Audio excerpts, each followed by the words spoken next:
That's going to bring you to your home screen. And once you get there, it should look something like this. You'll go over to charts. You're going to go up here to this drop down and pick whatever program that you are submitting the incident report for. I'm going to use a training program just so I don't release anybody's personal health information in this training. What you're going to do once you've selected the proper program is go to incidents. It's right here next to the little alarm light that's going off. So it's easy to find. You're going to click that. And when you go in here, you're going to see any incidents that are have been filed or created for any program participant in that particular program. What you're going to do once you're in there is click create an incident report. You don't need to do an internal ID. One of those will be assigned automatically, but all of the rest of these fields you do need to go ahead and put in here. The incident types are the same ones that we have used in the past. And you're going to fill out all this information. Now, this is the important part because it's actually going to attach to both our employees, our staff, and our clients' files as well. So you're going to be able to pick from the drop down over here where it says consumers. We're going to be able to pick which participants were involved in whatever incident we're reporting. And then you're also able to pick the staff that were involved or witnessed the event. Now, if there was a witness who was not part of our agency, or if you don't have enough room up here, you then can write this down here. So if we were at, say, ShopRite for a travel activity, and there was an incident between two participants that resulted in a physical altercation, you then may put like the ShopRite cashier here, and you would pick other as the type. Badge ID company, again, you're just going to write whatever the company is. So in that case, I'd write ShopRite. He doesn't have a badge number, but if there was one, I would write it in there. Next down here, if 911 call was made, then these fields are required. And once you start filling them out, you do have to fill them all out. So we'll say Joe Smith, and then you pick what category they fall into, police, fire, or EMS. Now, if they are police, they're required to have their badge on them. So you need to get their badge number. For EMS or fire, they may or may not have their badge number available. If you don't have one, just write NA in there.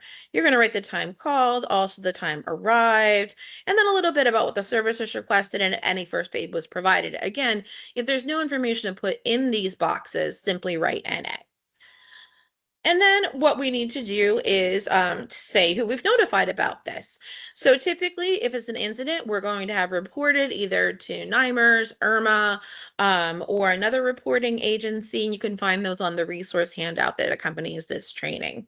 You're going to list the name of the person or the agency notified. So if you're in an OMH program, you're going to notify NYMERS, and we'll put OMH here, and then you're going to put the date. You do need to put that report in within 24 hours regarding the reporting agency. Now, down here, you're going to write the person notified at MHA Orange County. That's typically going to be your supervisor. I'm just going to write Angela in here for this purpose. Then you're going to get down here, write an incident description. You don't want to write anything that you don't know, but you do want to write everything that you do know, that you witnessed. So, the weather that day might not be relevant if it didn't have anything to do with the incident. If it was an incident inside of ShopRite, the fact that it was raining outside is irrelevant. Their clothing colors are irrelevant. But anything that you witnessed, you can't say that someone was angry, but although you can say they appeared angry and agitated and list the reasons that you made that assessment based on things that you can see, hear, witness, those sorts of things. Apparent causes, again, here you want to be as detailed as possible. And then immediate measures taken within 24 hours. So if EMS was called, if there was some sort of injury, what happened there? If they were taken to the hospital, were they admitted, were they discharged? If it has to do with police, are they now being held somewhere, or have they been released? And then the results of those immediate measures. So what hospital were they taken to? Were they treated? What happened next as a result of whatever happened within that 24-hour period. Then what we have down here are the documents. So say EMS was involved and they were able to give you a report, you could put this on here. or if it was, say the Hudson House van was in an accident and there's a police report that goes on with that, you could put that on here. If there are pictures that you've taken, and if there's something to take pictures of, we do encourage that.